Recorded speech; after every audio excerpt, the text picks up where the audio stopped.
Ladies and gentlemen, good afternoon. The digital revolution has thrown a question on the relevancy of the actual communication agency structure. So we are in the post-Web 2.0 era. The culture of immediacy is everywhere, and rumor is its tool.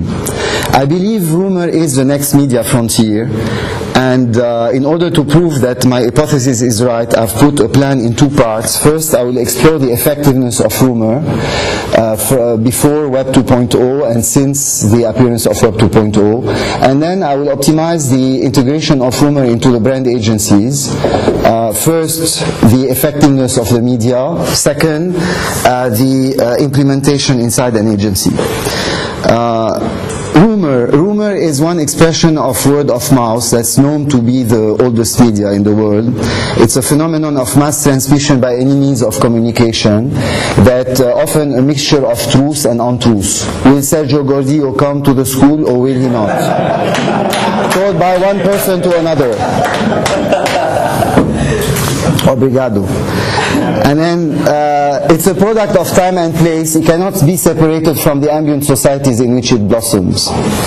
As it's an oral tradition, it's made of distorted information and missing knowledge. It's either made of news or an interpretation of facts that exist. And last but not least, it takes many forms, from the hoax to the different rumors, financial rumors, political rumors, social rumors, urban legends, etc., etc., word of mouth, positive word of mouth, buzz. But I would say that I would define by rumor all the media that consist of spreading a viral truth or untruth today in post-Web 2.0. But yet we have to always study the environment, so this is why I started to establish what rumor was, and those things are the learnings from my studies on rumor before Web 2.0. Now, rumor in history, I think history can prove easily how rumor was effective. Yet we were not able to value the rumors in history, especially prior to the appearance of the mass media, because it was totally difficult to value. There are so many examples. I'm not going to lose your time today. They are in the thesis. Yet I would like to talk first of Nathan Rothschild and how he made his money. It's interesting, though. I think there was no ethics at that time or business ethics, but it was a way to do it. He actually bought carrier pigeons that he educated, and he sent them to the battlefield of Waterloo, and those carrier pigeons were coming with fresh news from the outcome of the battle, and obviously Napoleon was losing against the British people, but he didn't want to release the info, so he released info that Napoleon was winning, and the London Stock Exchange went into a massive panic during 3 days, and then he released the real news saying that Napoleon won. The values of the wealth of his family went 20 times more. Orson Welles' War of the Worlds, that was inspired, as you know, by H.G. Wells, and his famous radio show that caused widespread panic on the eastern corner of the coast of the U.S., mainly in New York and in New Jersey, where aliens were supposed to attack New Jersey. You all know this story. Not going to spend much more time. But I want to talk here about the ethics of rumor, because this is a rumor that caused a massive response that was not necessarily positive, and that created lots of suicides. People committed suicides, people did accidents and were killed. So we will be very we will pay attention to the rumor that we want to include in the integration in the agency here. Rumor and mass media. Here you have a kind of timeline of rumors, 600,000 rumors that were like categorized by years and centuries and decades. This come from Google. You see how the 20th century is taking the bulk of all rumors, and this is due mainly to the mass media that gave a totally new dimension to rumor through new implication and reach. And now we can say that rumor is effective, since mass media are helping rumor. It is effective in shaping human behavior, lifestyle changes, financial decisions, political decisions, decisions. We know, I mean, we saw so many campaigns, what happens in Wall Street when rumors are being spread. And the effect is visible but not fully quantifiable, unfortunately. It's totally impossible before Web 2.0 to quantify the rumor. A quick look at the psychology and sociology of rumor. Actually, rumor was first concretized by Louis Stern, who was a German. He's a German psychologist, Gerüchte. The Stern protocol says that rumor is linear and loses information as it spreads. George Allport saw it from more an elite mass tension perspective, like rumor is always unverified information. It's something unofficial versus the official mass media that are governed by the government and the regime in place. Rosa Oppenheim, who was a student of Stern, said that rumor mainly is built on the spectacular. People love the spectacular. When there is something spectacular, even if it's unbelievable or it's false, people would go for the spectacular. And Jung, finally Carl Jung, talked about taking the rumors for what they mean and not what they say, because there's always all the psyche behind that is related to a group of people and where the emotions are depending on the ambient society in which they live. Generally, rumor bothers government officials because they go against the official truth and what the media want to seed. Rumor is parallel information, so it's not controlled. It cannot be controlled, and this is what we have to live with the rest of the presentation. For once, I will propose to integrate a media that cannot be controlled. Rumor, before the web, quickly, it's anonymous, it's unofficial, it should be believable, Sergio Gordillo, unverifiable, relying on the most perseverant media, the one that works all the time, the human being, and spread both by believers and doubters. Now, on the negative side, it was more often than not about negative in history. It traveled slowly till it was covered by mass media. The success of a rumor is difficult to value, as we said, and sometimes it was restrained by official media, because when the unofficial truth was going against the official truth, then the official truth was doing everything to just keep the rumor away. Mass media is always a kind of up-to-down communication from the elite to the people who know, whereas the rumor is considered to be a more popular democratic reality. People, actually, it was proven by the sociologists, the 4 sociologists proved that people didn't really want to know about truth. They're not interested about truth. They don't mind. This is their way to communicate news. Anyway, news is about truth. The official news are about truth, or they're manipulated in a way. Rumor and the web is going to change the whole story, because rumor is not oral tradition anymore. It's written. And when it's written, you tend to believe that it's written, so I have to believe it. I received an email, so I'm going to forward it to everyone, and they're going to believe it because it's written. And then multimedia is based on all what multimedia can help us achieve today, which is films, all the possibility of sharing photos, files, etc., music. And today the rumor is spreading in this way because people are adding content to it. It's a mass transmission. Everything is very quick today to spread the media, contrary to before, and it's easier to uncover, because you have ways to see, sometimes to verify a rumor. Especially today, there are a lot of sites that are really unveiling hoax every day, specialized sites on rumors, and it's free. It's totally out of control. It's democratized. It's the first time a media becomes a popular media, because this was never the case throughout the centuries where the media existed. And today, people are media. They are receivers and transmitters. With their mobile internet, they can reach the world and they can be reached. So, and the brand became a media as well. So, the brand becoming a media, and those people being a media today, there is a promiscuity between the brand and the people. Word of mouth was always part of the buzz marketing before the appearance of Web 2.0. But since then, I think word of mouth generates sparse conversation, buzz conversation, that leads to noise, skepticism, connectivity, and there is a shift in balance of power between people and brands. People now, the marketeers have a pulse on listening to what people say about their brand, how they interact with the brand, how they decide to give each other some advice on the brand. It's totally out of control of the brand. So the brand today is facing the people, and there is no control anymore that the brand can exert on people, or the people can have on the brands.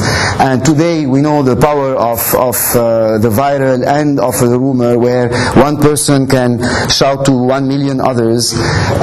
We have the case of Apple hyping its new products ahead of launch, when it was creating a speculation, a very strong speculation in the market, and forcing people to know in advance, try to be the first people to know about what's going to happen, and finally creating lots of expectation and lots of rumors that were unveiled. We'll talk about this later actually, and there is a good example, I think, of Microsoft Xbox 360 video console game that was launched and had a defect, and this defect was signaled as to be the red ring of death, and it became a kind of mark that, an icon that everybody was fearing, and that all the citizens of the world were trying to send to each other, just to tell people who didn't buy the console yet, don't buy it. So it circulated, and it forced the company Microsoft to extend the warranties and to change completely the engineering of the console.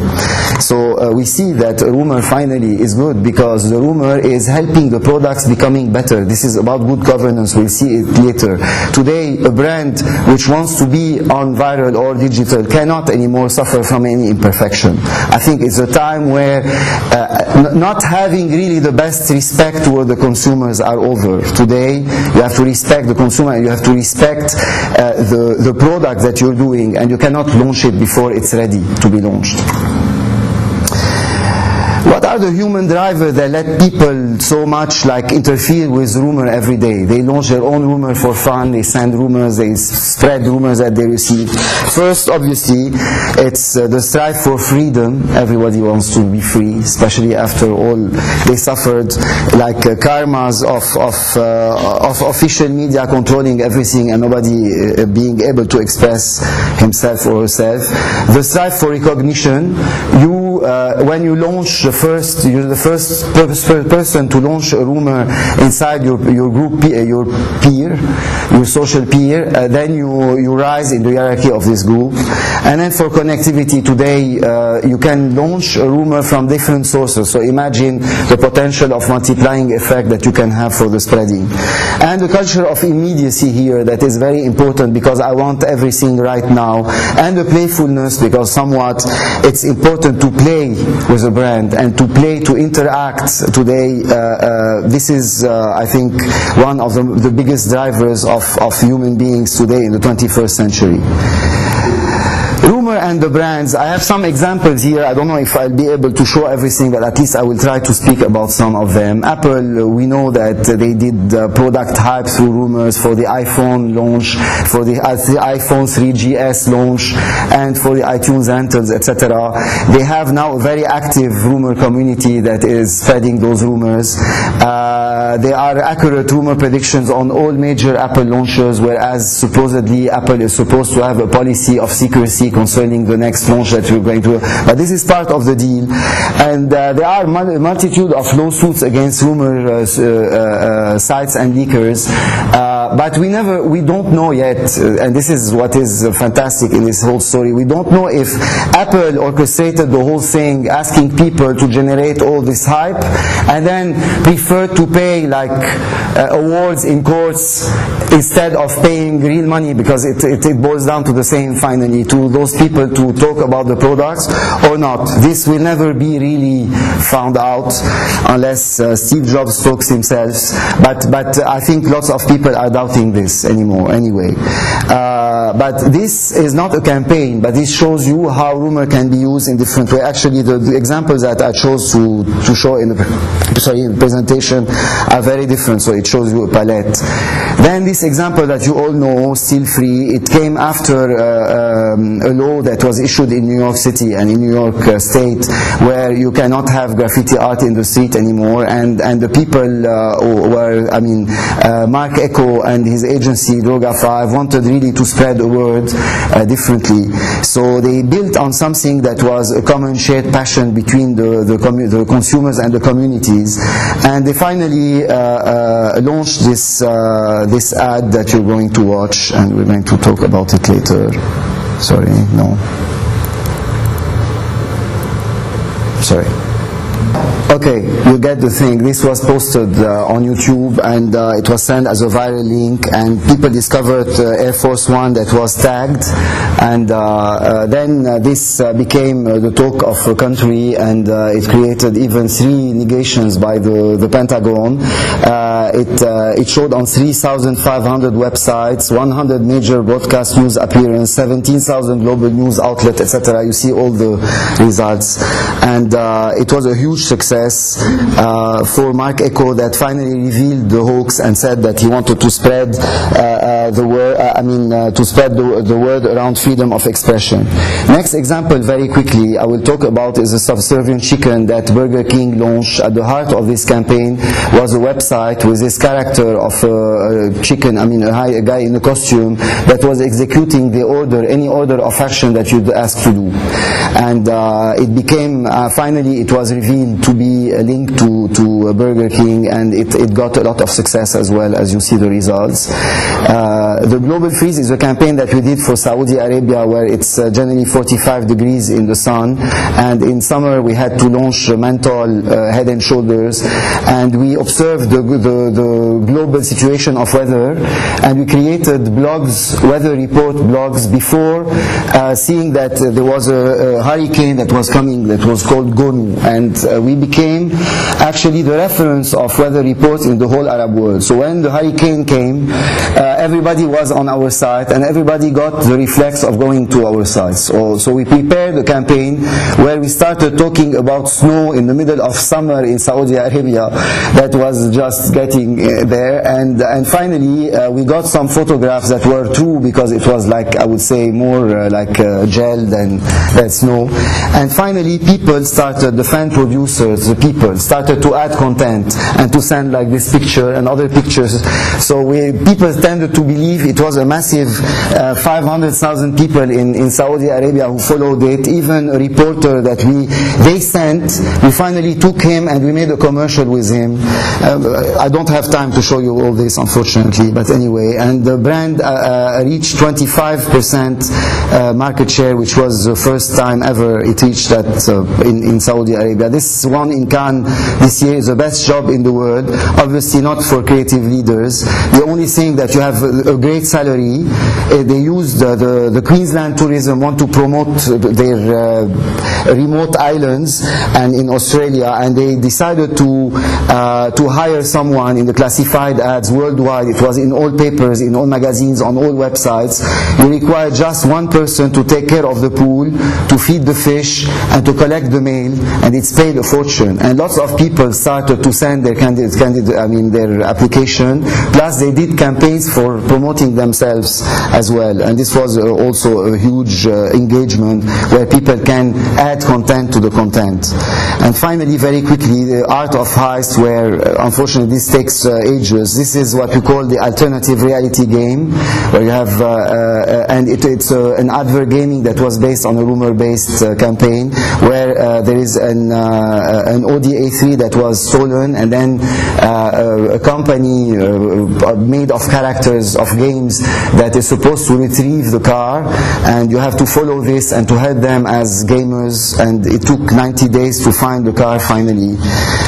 From all those things, I would say that when positive rumor is being used, it feeds a feel-good factor to the company that uses it and to the brand, and it's closer to reality, it's popular and democratic, it creates a high level of believability, engagingness, and play factor.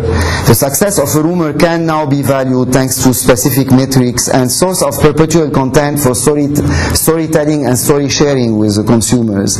And now the rumors we see is becoming richer as it spreads, contrary to what Stern said, but it remains risky depending on the rumor that you have to spread. And this is where lies the responsibility of advertising agencies in the quality of rumor and the responsibility vis-à-vis the target and the brand. So how to include and to integrate this positive rumor, as people are spreading rumors anyway and they contact anyway with the brand, and anyway if there should be a harm, there is a harm already. So how to take a positive rumor and really apply it in advertising agencies, especially that brands have evolved across the years. They are now building more on the lasting emotional experiences and trying to anticipate the trends. And the digital democracy in which our citizens are living, it's not belonging by brand association anymore, but creating web communities where you interact, rate, share opinions, and you experience all before and during and after purchase, like Nike Plus community, for instance. So the brand has today to change its architectural strategy and to answer an on-demand personalized engagement and network landscape where the brandscape shows that the brand is very promiscuous with the consumer. The consumers are beginning in a very real sense to own our brands and participate in their creation. We need to learn to begin to let go, and this is important coming from Lafley that we quoted several times today. There is an inversion of the marketeer-customer pyramid. Before, the marketeer was at the top of the pyramid and the customer was down, and it was a top-down relationship. Today it changed the whole game. So the customer is in a way deciding by the way they interact and they talk about the brand, and the marketers are very sensitive to this.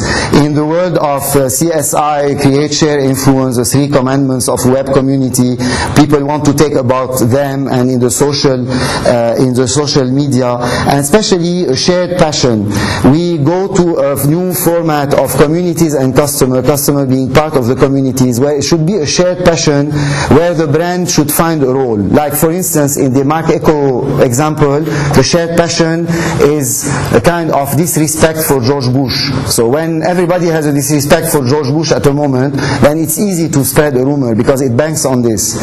Rumor campaigns have several roles: stirring up conversation in online communities, creating new levels of unbranded engagements with the brand, because when you unbrand the engagement and then you brand it, it's better than living in the ad land where it's branded all the time. It creates more interest, especially today. Leveraging social memes, like sailing on freely, because today a rumor cannot be controlled, only managed, but you are able through the rumor to generate under the radar brand communication in the form of human organic discussions that never exist in the past.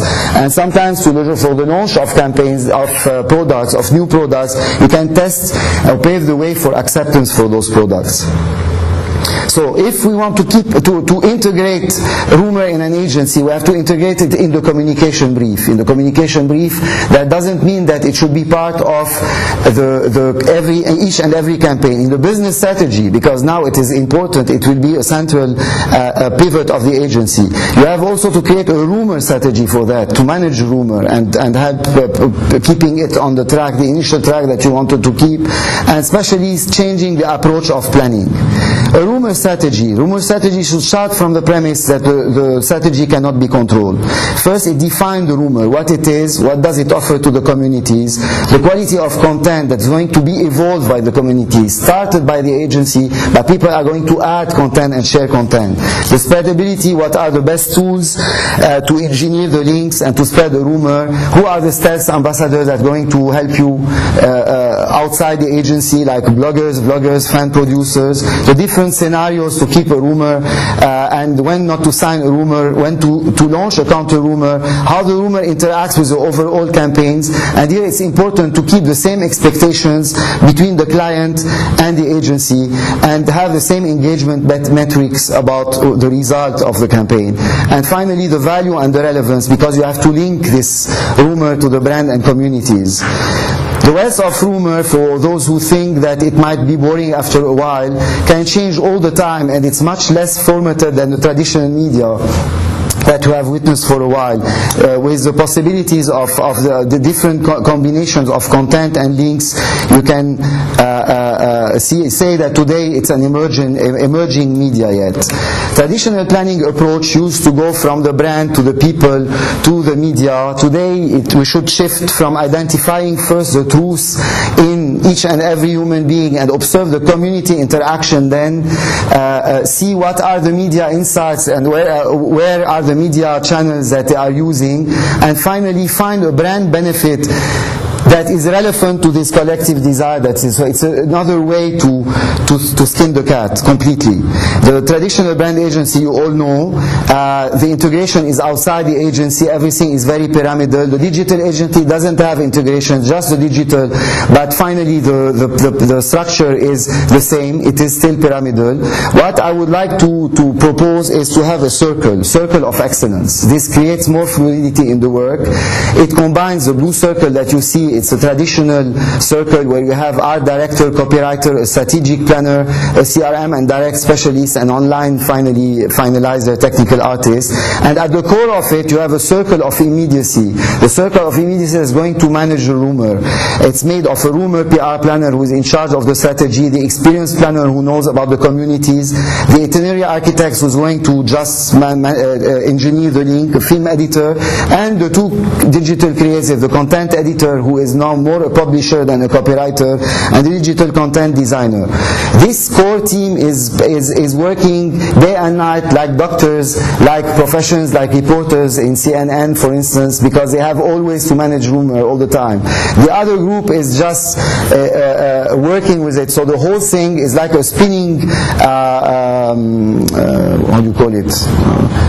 So the part that is in the contact with the ground is this circle of immediacy that's always spinning and always revolving, and those circles of excellence are controlled by what I call the experience manager, and the experience manager all report to just one, but it's less of a pyramidal structure. It can go further, it can go quickly in the decisions, and if we want to change the structure and to include it in the business plan and the business strategy and the communication brief, rumor hall also should generate a new mindset. First, we communicate with people, not to people anymore. The top-down attitude has changed. Second, agency should educate their client about the social media, and we should be happy to keep the rumor responsibly free. And then, citizens are spreading rumors daily anyway, so the ethics should also be part of the mindset, maintaining the good reputation of brands. Agency should sign a code of ethics encompassing the human being, the brand, etc. And today, as we said before, this will force, rumor will force companies to develop better products and a better governance of their products. Then finally, a new remuneration model. We have to think of a more flexible approach. Because today, why would you want the client to take a risk by taking creative ideas, and we don't want to take a risk because we always want a creative fee? We have to take a risk, we have to share the risk, but we have to share the revenue as well, to be more paid for the value that we're creating, finally. And finally, this works especially in those recessionary times because they will get a better return on investment. And here, the three KPIs at adjustable weights that we should consider would be brand community metrics, brand reach in media coverage created. So this should be beyond what you generate online, so in the total media. And finally, a brand market share in both value and volume. And this would be the new way to establish this business model. So in a way, you see all the advantages of the media today and the advantages of rumor as a media and as content. It helps agencies have a new relevance. It helps them craft a new business model. It helps the whole industry being more in touch with finally the citizens who are finally commanding building the brands. And finally, I would tell you, welcome to the new model agency. The new model agency is constituted of a circle of excellence and a circle of immediacy. And in the middle of circle immediacy, you have people all the time, people who went to Tokyo will remember something, that are interfering, working in a core team day and night, interfering with the content, adding content to the one that is generated by the people, the citizens inside the initial storytelling, and interacting all the time with the stats, bloggers, vloggers, and the community of citizens. And as they do this, you see on a huge screen behind them all the metrics that will appear soon thanks to Web 3.0, that will be able to give you the exact psychometrics of a profile of consumers. So welcome to this new frontier agency, and I can tell you that rumor has it that rumor is here to stay. Thank you.